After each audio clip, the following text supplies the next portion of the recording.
प्यारे बच्चों, तो आप सभी का आपके अपने YouTube चैनल मिशन 2 पे आप लोगों का बहुत बहुत स्वागत है। तो बच्चों, आज हम क्लास 10th का साइंस के कुछ महत्वपूर्ण सब्जेक्टिव सवालों को बताने वाले हैं जो झारखंड बोर्ड मैट्रिक परीक्षा 2024 के लिए बहुत ही ज़्यादा इंपॉर्टेंट है। ठीक है मेरे प्यारे बच्चों, इस वीडियो में हम 15 महत्वपूर्ण सब्जेक्टिव सवालों को बताएंगे, तो आपको शुरू से लेकर वीडियो को अंत तक ज़रूर देखना है। तो चलिए, और वीडियो को अच्छा लगेगा तो वीडियो को लाइक कर देना है, और चैनल पे अगर फर्स्ट बार आए हो तो सब्सक्राइब करके ज़रूर बेल आइकन बटन को ज़रूर दबा लेना। देखिए, सबसे पहला जो सवाल है मेरे प्यारे बच्चों, क्या है? विभवांतर का एसआई मात्रक क्या है? विभवांतर की माप किस यंत्र द्वारा की जाती है? तो याद रखिएगा बच्चों, विभवांतर के एसआई मात्रक जो है वो वोल्ट है। ठीक है, जिसे भी से व्यक्त करते हैं। वोल्ट मीटर एक उपकरण है, उपकरण यानी मशीन है, जिसका उपयोग परिपथ में विभवांतर को मापने के लिए किया जाता है। तो विभवांतर को मापने के लिए किस यंत्र का प्रयोग किया जाता है बच्चों? तो वोल्ट मीटर का। और विभवांतर का एसआई मात्रक क्या है? वोल्ट है, जिसे भी से सूचित करते हैं। कितना सिंपल सा है, याद हो गया होगा। चलिए बढ़ते हैं नेक्स्ट सवाल में। क्या है? लघुपतन। लघुपतन या अतिभारण के कारण परिपथों की रक्षा के लिए सबसे महत्वपूर्ण सुरक्षा युक्ति क्या है? जो बच्चों आपके घर में शॉर्ट सर्किट होता है, ठीक है, बोर्ड वगैरह में, जो बिजली में, उसमें परिपथ में रक्षा करने के लिए सबसे महत्वपूर्ण सुरक्षा युक्ति क्या है, वो पूछ रहा है। इस युक्ति को घरेलू परिपथ में किस तार में से जोड़ा जाता है? देखिए, लघुपतन या अतिभारण के कारण परिपथों की सुरक्षा के लिए सबसे महत्वपूर्ण सुरक्षा युक्ति फ्यूज है। मेरे प्यारे बच्चों, आप लोगों के सभी के घरों में बोर्ड में एक फ्यूज लगा रहता है। पता है क्यों? क्योंकि अगर किसी भी तरीके से आपके घर में शॉर्ट सर्किट होता है तो सबसे पहले वो फ्यूज का तार कटेगा। ठीक है, अगर फ्यूज नहीं लगाते हो तो पूरा पूरा आपका घर का वायरिंग डैमेज कर देगा, इसीलिए वहां पे पहले फ्यूज लगाया जाता है। फ्यूज एक पतले तार से जोड़ा जाता है बच्चों, ताकि कोई भी शॉर्ट सर्किट हो तो सबसे पहले वो तार कट जाए, ठीक है, उसका कनेक्शन कट जाए। देखिए क्या लिखा हुआ आगे। फ्यूज एक सुरक्षा युक्ति है, बिल्कुल, जो विद्युत परिपथ की ओवरलोड तथा शॉर्ट सर्किट्स को सुरक्षा करता है। ठीक है, सिंपल सी है। फ्यूज निम्न गलनांक वाली धातु से बना होता है। ये मुख्यतः तांबा, चांदी, एल्युमिनियम के बने होते हैं। ठीक है, तो ये आप उम्मीद है कि इसको भी आप लोग नोट कर लेंगे। आगे बढ़ते हैं नेक्स्ट सवाल में। क्या है? एक धातु एवं अधातु के उदाहरण दीजिए जो द्रव अवस्था में रहते हैं। तो धातु धातु बच्चों, धातु जो है द्रव अवस्था में, कौन सा धातु? तो पारा। पारा जो होता है बच्चों, मरकरी, ये क्या होता है? द्रव अवस्था में होता है। आप लोग तो कंफर्म पता है आप लोगों को लगभग चीज कि धातु सारा सारा कठोर होता है, लेकिन एक ऐसा धातु है जो कैसा है? द्रव अवस्था में है। ठीक है, तो पारा एक ऐसा धातु है जो द्रव अवस्था में पाया जाता है, मतलब कि पानी की तरह पाया जाता है। ठीक है, लिक्विड फॉर्म में। और आधातु पूछ रहा है, तो आधातु में पूछेगा तो ब्रोमीन एक ऐसा आधातु है जो द्रव अवस्था में पाया जाता है। तो दोनों चीज को आप अच्छे से डिफरेंस कर लेंगे कि धातु पूछा तो पारा होगा, और आधातु पूछेगा तो आप ब्रोमीन को लिखेंगे। क्लियर है? चलिए आगे बढ़ते हैं नेक्स्ट सवाल में। क्या है? एल्केन का सामान्य सूत्र लिखिए एवं 3 कार्बन परमाणु वाले एल्केन का नाम बताइए। ठीक है, तो उत्तर देखिए। एल्केन का सामान्य सूत्र जो है बच्चों CH2, यहां पे कुछ छूटा हुआ बच्चों, यहां पे आपका CnH2n+2 होगा। ठीक है, तो ये आपका एल्केन का सामान्य सूत्र हो गया। ठीक है, और आगे क्या लिखा हुआ है कि 3 कार्बन परमाणु वाले एल्केन का नाम बताइए। तो 3 कार्बन परमाणु वाले एल्केन का नाम जो हो जाएगा बच्चों, वो प्रोपेन हो जाएगा, जिसका सूत्र होगा C3H8। ठीक है, C3H8 हो जाएगा। तो आप इसे भी अच्छे से नोट कर लेंगे। C3H8 कैसे बना? क्योंकि N बराबर आपका कितना है? 3 दिया हुआ है। ठीक है, इसी सूत्र पे आप लोग को बैठाना है। Cn हो गया यहाँ पे, ठीक है, N यहाँ पे छूटा हुआ है। तो अब देखिए, इस सूत्र पे हम लोग बैठाएंगे CnH2n+2। ठीक है, तो n के जगह में हम लोग को कितना लिखना है? 3 लिखेंगे। तो n के जगह में 3 हो जाएगा, H2 n के जगह में 3+2। ठीक है, तो कितना हो जाएगा? C3, और 3 दूनी 6 और 2 8, तो H8। ठीक है, तो ये आपका इसका अनुसूत्र हो गया, सिंपल सी था। ठीक है, तो इससे भी आप लोग उम्मीद है याद कर लेंगे। आप लोग के एक हम कमेंट करने के लिए ऑप्शन दे रहे हैं बच्चों, ठीक है, आपको हम होमवर्क के तौर पे दे रहे हैं कि आपको एल्कीन का सूत्र बताना है। किसका पूछ रहे हैं हम? ये हम एल्केन का बताएं, आपको एल्कीन का सामान्य सूत्र को लिखना है नीचे। ठीक है, चलिए फटाफट आप लोग कमेंट कीजिए, सभी लोग कमेंट करेंगे, कंजूसी नहीं करेंगे अगर आप एग्जाम दे रहे हो तो। ठीक है, हाँ चलिए आगे देखते हैं। नेक्स्ट सवाल क्या है? समवर्ती अंग, समवृत्ति अंग किसे कहते हैं? तो देखिए, जीवों के इन अंगों या संरचनाओं को जो रचना और उत्पत्ति में भिन्न होते हुए भी कार्य समानता प्रदर्शित करते हैं। मतलब समवृत्ति अंग ऐसे अंग है बच्चों जिसमें संरचना अलग हो, है ना, और उत्पत्ति में भिन्न भिन्न होते हो। ठीक है, अंग भी आपका भिन्न भिन्न हो, कार्य में लेकिन समानता है, मतलब कि दोनों जो काम कर रहे हैं वो एक ही कर रहे हैं। ठीक है, समवर्ती अंग कहलाते हैं। इस प्रकार की समानता समवर्ती कहलाती है। जैसे तितली के पंख और पंछी के पंख, देखिए दोनों पंख है और दोनों उड़ने का काम करता है, लेकिन दोनों की बनावट, दोनों की रचना, दोनों की उत्पत्ति अलग अलग है। समझ में आ रही कि नहीं आ रहा? ठीक है, कि समवर्ती अंग ऐसे अंग को कहते हैं जिसमें रचना अलग हो, अंग अलग हो, उत्पत्ति अलग हो, लेकिन काम दोनों का सेम हो। तो तितली का पंख भी उड़ने का काम करता है और पंछी के पंख भी आपका उड़ने का काम करता है। यहां तक कि चमगादड़ के पंख भी आपका क्या है? उड़ने का काम करता है, लेकिन सबकी बनावट, सबकी रचना, सबकी उत्पत्ति अलग अलग है। क्लियर हो गया? समवर्ती अंग किसे कहते हैं सो? ठीक है, चलिए उम्मीद है कि ये भी आप लोग का हो जाएगा। आगे देखते हैं। एक जैव निम्नीकरणीय एवं एक अजैव निम्नीकरण पदार्थ का उदाहरण दीजिए। ठीक है, तो जैव निम्नीकरण किसे कहते हैं और अजैव निम्नीकरण किसे कहते हैं वो देख लीजिए। सबसे पहले वे अपशिष्ट पदार्थ है ना, वो मतलब कि अपशिष्ट पदार्थ जो बचा है, बेकार पदार्थ है ना, जिनका जैविक कारकों द्वारा अपघटन हो जाता है, जैव निम्नीकरणीय अपशिष्ट कहलाते हैं। ठीक है, मतलब वैसा अपशिष्ट पदार्थ बच्चों जो अभी हम लोग कूड़ा कचरा फेंकते हैं। ठीक है, मान लो उसी तरीके से जो भी कूड़ा कचरा फेंकते हैं, सब्जी वाला कुछ बच गया या कुछ भी है, आलू सड़ा उड़ा सारा जो फेंक दिए हम, ठीक है, जिसका अपघटन हो जाता है, ठीक है, जिसका अपघटन जैविक कारकों द्वारा हो जाता है, उसको जैव निम्नीकरण कहेंगे। जैसे घरेलू कचरा, रुई, पट्टी, जैव चिकित्सीय अपशिष्ट, ये सारी क्या हो जाती है? मिट्टी में मिल जाती है, ये सारी चीज का अपघटन हो जाता है। ठीक है, यही इसी का उल्टा क्या है बच्चों? वे अवशिष्ट पदार्थ जिनका जैविक कारकों द्वारा अपघटन नहीं होता है। ठीक है, जिनका जैविक कारकों द्वारा अपघटन नहीं होता, अजैव निम्नीकरणीय अपशिष्ट कहलाते हैं। जैसे कि मेरे प्यारे बच्चों, प्लास्टिक की बोतलें, प्लास्टिक की बोतल आप फेंक दो तो साल, मतलब कि 10 साल, 20 साल, 30 साल भी उसी तरीके से प्लास्टिक ही रहेगा, उसका अपघटन नहीं होता है। पॉलीथीन, कांच, कांच वगैरह भी आप देखे होंगे, जब जमीन की कोई खुदाई करते होंगे आप, कुछ निकाल ये बनाने के लिए, कुछ करने के लिए, तो आप देखे होंगे कांच जैसे का तैसे है। प्लास्टिक भी आप देखेंगे उसी तरीके से। लेकिन कभी भी आप जमीन को कोड़ते हुए ऐसा देखें कि ये सब्जी का छिलका है, ये भिंडी का छिलका है, ये ऐसा नहीं है ना। क्यों? क्योंकि उसका अपघटन हो जाता है। और ये सारी चीजें, जो बोतलें हो गई प्लास्टिक की, कांच की, ये सारी का सारे, सिरिंज हो गई, सिरिंज यानी कि जो सुई देता है डॉक्टर लोग, है ना, तो ये क्या है? अजैव आनिम्नीकरण। ठीक है, अजैव आनिम्नीकरण समझ में आ गया, जिसका अपघटन नहीं होता है जैविक कारकों द्वारा, और जैविक कारकों द्वारा जिसका अपघटन हो जाता है उसको हम लोग जैव निम्नीकरण कहते हैं। तो दोनों में अंतर आपको अच्छे से समझ में आ गया होगा। चलिए आगे देखते हैं हम लोग। पर्यावरण क्या है? ठीक है, पर्यावरण क्या है? तो पर्यावरण से तात्पर्य वह वातावरण जिससे संपूर्ण जगत या ब्रह्मांड या जीव जगत घिरा हुआ है। ठीक है, पर्यावरण से तात्पर्य ऐसा वातावरण बच्चों जिसमें संपूर्ण जगत, ब्रह्मांड, जीव जगत से घिरा हुआ है। हमारे चारों ओर प्राकृतिक, भौतिक व सामाजिक आवरण है। ठीक है, क्या है? एक आवरण है, वही वास्तविक अर्थों में पर्यावरण कहलाता है।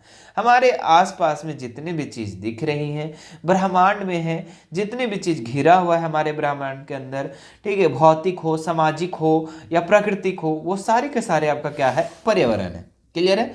चलिए आगे देखते हैं हम लोग। चुंबकीय क्षेत्र रेखाओं के किन्हीं 3 गुणों को लिखें। तो चुंबकीय क्षेत्र के 3 गुण को लिखना है बच्चों। तो ये बल रेखाएं बंद वक्र होते हैं। ठीक है, ये जो बल रेखाएं हैं क्या क्या होती है? बंद वक्र में होते हैं। ठीक है, जहां एक क्षेत्र जहां पर क्षेत्र रेखाएं एक दूसरे के निकट रहती है वह चुंबकीय क्षेत्र अधिक प्रबल होता है। मतलब कि जहां पे क्लोज होता है बच्चों इस रेखा, ठीक है, जहां पे, वहां पे क्या होता है, जैसे कि मान लो इस तरीके से दो रेखा गया है, तो जहां पे क्लोज है, मतलब यहाँ पे थोड़ा सा नजदीक है, तो वहां पे जो होगा चुंबकीय क्षेत्र अधिक बल होगा। तीसरा पॉइंट देखो, दो क्षेत्र रेखाएं कभी भी एक दूसरे को प्रतिच्छेद नहीं करती है। तो याद रखिएगा बच्चों, चुंबकीय क्षेत्र की रेखाएं जो होती है वो कभी भी आपसे ये क्षेत्र ये प्रतिच्छेद नहीं करते। चलिए आगे देखते हैं नेक्स्ट सवाल क्या है, उभयधर्मी ऑक्साइड किसे कहते हैं? दो उभयधर्मी ऑक्साइड का उदाहरण दीजिए। ठीक है, तो उभयधर्मी ऑक्साइड किसे कहते हैं बच्चों? तो याद रखिएगा कि धातु के वैसे ऑक्साइड जो अम्ल एवं क्षार दोनों से अभिक्रिया कर लवण तथा जल बनाते हैं। मतलब कि मेरे प्यारे बच्चों कि जो अम्ल और क्षारक दोनों से अभिक्रिया करके जल तथा लवण बनाते हैं उसी को हम लोग क्या कहते हैं? उभयधर्मी ऑक्साइड। ठीक है, आगे देखिए, उसे उभयधर्मी ऑक्साइड कहते हैं। जैसे Al2 एल्युमिनियम ऑक्साइड, ठीक है, एल्युमिनियम, उसके बाद O3, ठीक है, ओजोन, और ZnO जिंक ऑक्साइड इत्यादि, ये सारे के सारे क्या है? उभयधर्मी ऑक्साइड है। चलिए आगे देखते हैं नेक्स्ट सवाल 10 नंबर क्या है, निम्न यौगिक के आणविक सूत्र लिखें। चलिए मेथनॉल, एसिटिलीन या एसिटिक अम्ल, चलिए तीनों को हम यहाँ पे सूत्र को लिख दिए हैं। ठीक है, क्या है आणविक सूत्र? मेथनॉल का हो जाता है CH3OH, क्या होता है? CH3OH। एसिटिलीन का क्या हो जाता है? C2H2। एसिटिक अम्ल का CH3COOH। ठीक है, तो तीनों को आप अच्छे से याद कर लेंगे। आगे देखते हैं नेक्स्ट सवाल। क्वेश्चन दिया हुआ है, एकल जीव द्वारा अपने जीवन काल में उपार्जित लक्षण सामान्यतः अगली पीढ़ी में वंशानुगत नहीं होते हैं, क्यों? ठीक है, तो एकल जीव जो होते हैं बच्चों, ठीक है, जो एकल जीव होता है, ठीक है, वो अपने जीवन काल में उपार्जित लक्षण में सामान्यतः अगली पीढ़ी में वंशानुगत नहीं होता है। क्यों? ये इसका उत्तर देखिए, एकल जीव उपार्जित लक्षणों सामान्यतः अनुवांशिक नहीं होते, क्योंकि ऐसे लक्षण प्रायः अस्थायी तौर पर उत्पन्न होते हैं। ठीक है, आगे देखिए दूसरा पॉइंट, उपार्जित लक्षण प्रायः अनुवांशिक नहीं होते हैं क्योंकि अनुवांशिक लक्षण लैंगिक जनन के समय डीएनए में होने वाले परिवर्तनों से उत्पन्न होता है।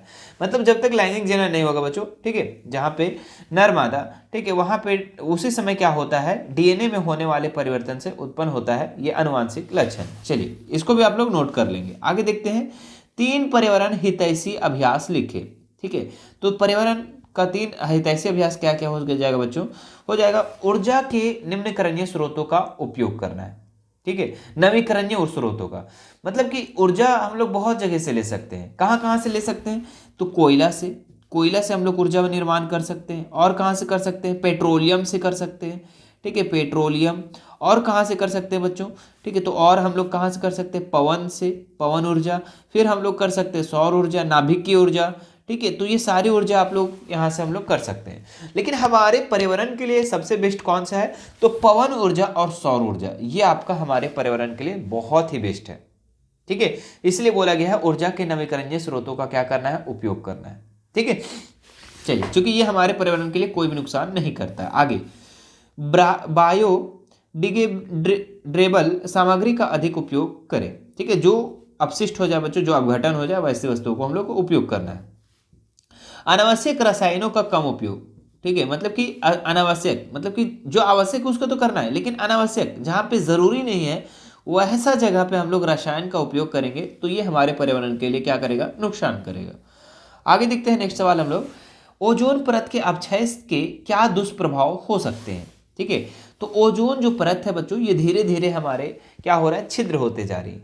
तो इससे क्या हमारा नुकसान हो सकता है? इसको देख लीजिए। विभिन्न रासायनिक कारणों के से ओजोन परत की क्षति बहुत तेजी से हो रही है। ये आपका संताप मंडल में पाया जाता है बच्चों, याद रखिएगा, संताप मंडल। क्लोरोफ्लोरोकार्बन की वृद्धि के कारण ओजोन परत में छिद्र उत्पन्न हो गए। ठीक है, अच्छा, ये क्लोरोफ्लोरोकार्बन कहाँ से आता है? तो क्लोरोफ्लोरो जो कार्बन है बच्चों, ये आपके फ्रिज हो गया, एसी हो गया, इन सभी चीज़ों से गैस निकलता है, वही है क्लोरोफ्लोरोकार्बन। और ये बढ़ने से क्या है बच्चों कि हमारा जो ओजोन जो परत जो है ना, ये धीरे धीरे छिद्र होते जा रहा है, जिनसे सूर्य के प्रकाश विद्यमान पराबैंगनी किरणें सीधे पृथ्वी पर आने लगी है। इसलिए क्या हुआ है कि वो जो किरण है बच्चों वो हमारा पृथ्वी पे डायरेक्ट आ जा रहा है, मतलब कि वहां पे जो ओजोन परत है वो रोकता था लेकिन रोक नहीं पा रहा है, ठीक है, छिद्र होने के कारण सूर्य की पराबैंगनी किरणें जो है वो हमारे पृथ्वी पे आने लगे। इसलिए आप देख सकते हैं कि अभी आप ये आधुनिक टाइम पे कैंसर का रोग कितना ज्यादा फैलते जा रहा है धीरे धीरे, ठीक है। पहले उतना नहीं था, पहले के ज़माने में उतना बीमारी नहीं था, लेकिन अब ज़्यादा होते जा रहा है। और कैंसर कर खास करके हमने अभी लोकल में बहुत देख लिया है, ऐसा ऐसा है ना। चलिए, ऐसा केस बहुत देखे हैं। त्वचा रोग के कारण बन सकते हैं। इससे क्या क्या होने वाले रोग बच्चों, ठीक है, तो त्वचा का कैंसर हो सकता है, आंखों का मोतियाबिंद हो सकता है, अनुवांशिकी रोग हो सकता है। तो ये सारे आपका रोग हो जाएगा। चलिए आगे देखते हैं नेक्स्ट सवाल, जो कि आपके यहाँ पे न्यूमेरिकल क्वेश्चन है, ठीक है, और काफी इंपॉर्टेंट क्वेश्चन है। क्या है, 2 ओम 3 ओम 6 ओम प्रतिरोधकों को 3 प्रतिरोधकों को किस प्रकार संयोजित करेंगे कि संयोजन का कुल प्रतिरोध 11 ओम होगा और 1 ओम होगा। सिंपल सी बात है बच्चों, कितना आसान सवाल दिया है कि आपका 3 प्रतिरोध दिया हुआ है, R1 R2 और R3, ठीक है। हम तीनों का यहाँ पे लिख लिए कि 2 ओम 3 ओम और 6 ओम। अब देखिए यहाँ पे 11 ओम का बात कर रहा है मेरे प्यारे बच्चों। 2 ओम और 3 ओम, 2 3 5 और 6 5 कितना हो जाएगा 11, मतलब कि 11 ओम आ जा रहा है। तो कैसे, मतलब सबको जोड़ने पर। तो आपको पता है कि श्रेणी क्रम का सूत्र क्या होता है कि बड़ा आर बराबर R1 plus R2 plus R3, जितना ठो आर है, ठीक है। अगर आप 4 आर लिखते हैं, 4 प्रतिरोध डालते हैं तो 4 ठो लिखना है, यहाँ पे 3 है तो 3 लिखते हैं। सबको जोड़ देंगे कितना हो गया 11 ओम। तो ऑप्शन नंबर ए, मतलब ऑप्शन सॉरी, इसका पहला नंबर का आंसर हो गया 11 ओम आ गया। लेकिन 1 ओम कैसे ला सकते हैं, तो 1 ओम हम लोग कैसे लाएंगे, तो समांतर क्रम में जोड़ेंगे। कैसे जोड़ेंगे, समांतर क्रम में। और इसका सूत्र क्या होता है, 1/r बराबर 1/r1 plus 1/r2 plus 1/r3। तो 1/r1 कितना था जी, R1 2 था, 1/r2 कितना था 3 था, और 1/r3 6 था। अब सभी का हम नीचे कैल्शियम ले लिए, 6 आ गया, ठीक है। और उसके बाद देखिए 2 को की तरफ पढ़ेंगे 6 आएगा, तो 3 बार 3 को 1 से गुना करेंगे तो 1, ठीक है। 3 को 2 बार और 2 को 1 से करेंगे तो 2, फिर 3 को 6 को 1 बार और 1 से, ठीक है। तो यहाँ पे 3 2 5 और 1 6, मतलब कि 6 ऊपर हो गया 6 नीचे हो गया, तो कट करके कितना हो गया 1 ओम। तो 1 ओम ही तो लाना था, तो 1 ओम आ गया। तो सबसे पहले हम लोग क्या करेंगे कि परिपथ को हम लोग श्रेणी क्रम में जोड़ेंगे, उसके बाद फिर हम लोग समांतर क्रम में जोड़ेंगे। चलिए एक और सवाल जो है बच्चों, ठीक है, समयता किसे कहते हैं, पेंटेन के समावयवों के नाम एवं संरचनात्मक सूत्र लिखे। तो समयता किसे कहते हैं बच्चों, तो देखिए यहाँ पे वे यौगिक जिनके अनुसूत्र समान हो, ठीक है, वे यौगिक जिसका अनुसूत्र क्या हो, समान हो, लेकिन संरचना सूत्र भिन्न भिन्न हो, मतलब उसका फिगर चेंज अलग अलग बने, ठीक है, लेकिन उसका अनुसूत्र सेम हो, ठीक है। जैसे कि हम अगर किसी का लिख दिए कि C5H12, ठीक है, तो इसका एक ही है, इसका जो है अनुसूत्र एक ही है, लेकिन इसको हम लोग तीन टाइप से चित्र को हम लोग दर्शा सकते हैं। इस घटना को समयवता कहते हैं। जैसे पेंटेन को मेरे प्यारे बच्चों यहाँ पे 3 तरीके से हम दिखा सकते हैं। कैसे कैसे, देखिए 3 तरीके से पेंटेन। सबसे पहले पेंटेन का सूत्र क्या होता है, तो पेंटेन का सूत्र होता है C5H12। क्या होता है, C5H12। अब C5H12 को हम लोग इसका 3 फिगर बना सकते हैं, जो कि पहला होता है नॉर्मल पेंटेन, दूसरा होता है आइसोपेंटेन और तीसरा होता है neopentane. Very very important question है बच्चों, ठीक है, आप लोग नोट कर लेना अच्छे से और याद कर लेना इस क्वेश्चन को, ठीक है। समयता किसे कहते हैं, पेंटेन के समयों के नाम लिखें और उनके संरचनात्मक सूत्र लिखें, ठीक है। तो 3 तरीके से इसको हम लोग दर्शा सकते हैं बच्चों, ठीक है। कितना है C5, देखो C5 हम डाल देंगे, 1 2 3 4 5 डाल देंगे, और सब तरफ हम H डाल देंगे, ठीक है। तो देखो 12 H है जी, 12 H है, 1 2 3 4 5 6 7 8 9 10 11 12, बिल्कुल 12 है। और हाँ, एक चीज भी आपको ध्यान रखना है कि C के चारों साइड जो है 4 बॉन्ड होना चाहिए। तो 1 2 3 4 सब में, सब सी में 4 बॉन्ड होना चाहिए, है कि नहीं है, बिल्कुल है। तो ये आपका नॉर्मल पेंटेन हो गया, ये तो आसान था। अब देखिए आइसोपेंटेन में क्या होता है, तो आइसोपेंटेन में क्या होता है, ध्यान रखेंगे कि यहाँ पे 5 ठो हम लाइन से दे दी थी, यहाँ पे आपको 4 ठो ही डालना है। कितना ठो डालना है, 4 ठो डालना है। और उसके बाद चारों साइड से आपको जहां जहां दिखता है H डाल दो, 110% आपका 12 ठो H हो जाएगा, ठीक है। तो ये आपका आइसोपेंटेन हो गया। अच्छा, नियोपेंटेन क्या है भाई, तो नियोपेंटेन में क्या होता है कि 3 ही C डालो यहाँ पर, ठीक है, और 1 ठो ऊपर C डाल दो और 1 ठो नीचे C डाल दो, और उसके बाद फिर जितना है इसका 4 बॉन्ड अलग अलग कर दो, ठीक है, 4 बॉन्ड अलग अलग कर दो, तो वो आपका नियोपेंटेन हो जाएगा। वेरी वेरी इंपॉर्टेंट क्वेश्चन है बच्चों, आपको अच्छे से कर लेना है, क्लियर है। अब 12 टू एच यहाँ पे भी हो जाएगा। ठीक है, वीडियो कैसा लगा मेरे प्यारे बच्चों? तो वीडियो अगर अच्छा लगा तो हमारे इस वीडियो को लाइक ज़रूर करेंगे। ठीक है, और सभी बंदों को शेयर कर देंगे, सभी लोगों को शेयर कर देंगे जो आपके फ्रेंड्स होंगे, जो आपके रिलेटिव्स होंगे, जो आपके फाइनल एग्जाम का तैयारी 2024 का कर रहे होंगे, जो फरवरी में एग्जाम देने वाले होंगे, सभी को शेयर ज़रूर कर देना। ठीक है, चलिए फिर बाकी कोई भी दिक्कत हो तो हमें आप जुड़ सकते हैं इंस्टाग्राम पे, टेलीग्राम पे, व्हाट्सएप ग्रुप और व्हाट्सएप चैनल, चारों सोशल मीडिया का लिंक मैं डिस्क्रिप्शन में दे दिया हूँ। वहाँ से आप हमसे ऐड हो सकते हैं और बेझिझक हमसे कोई भी सवाल कर सकते हैं। इसी तरीके का वीडियो पाने के लिए मेरे प्यारे बच्चों आपको चैनल को सब्सक्राइब कर लेना है और घंटी का बटन को दबा लेना है ताकि हमारी पल पल के अपडेट आपको मिलते रहे। चलिए फिर मिलते हैं नेक्स्ट वीडियो में। Thank you so much.